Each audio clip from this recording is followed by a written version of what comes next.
عايز ان لو الانمي اصطدم باللاعب الانمي ينقص اللاعب ويتدمر. فهاجي في script player هعمل on collision enter او on trigger enter على حسب اذا كان دوت فيه colliders معمول له trigger او ده فيه collider معمول له trigger. لو بصيت على الاتنين على الانمي وعلى البلاير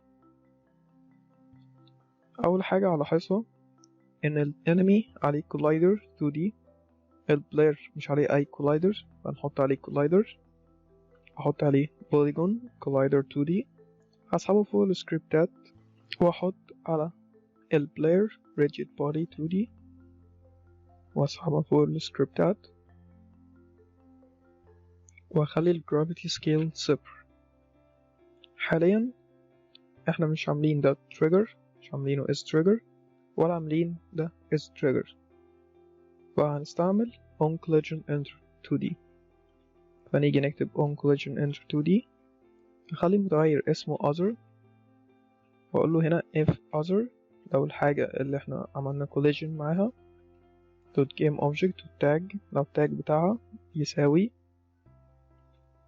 enemy يعني لو انت player عملت collision مع enemy عايزك تعمل destroy للجيم object او other dot game object عايزك تعمل destroy الانمي وعايزك تاخد damage عايزك تقل damage.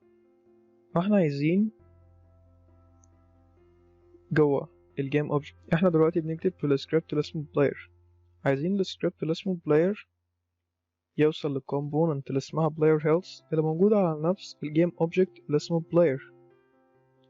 ازاي هنعملها؟ هنيجي هنا هنقوله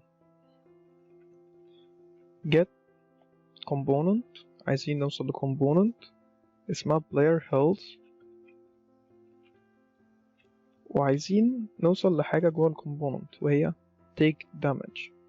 احنا لو لاحظنا هنا في player health احنا عندنا ال HP عايزين نقلله بمقدار معين. ال HP ده private فما نقدرش نوصله بطريقة مباشرة زي ما عملنا مثلا في الانمي عملنا method سميناها take damage. هنكرر نفس الكلام في البلاير player health هنا هنيجي نعمل الكود دوت وهنرجع تاني بقى للبلاير واستخدم الميثود اللي احنا عملناها اللي اسمها take damage واقول له ادي damage للبلاير بمقدار 10 مثلا او اخليها 20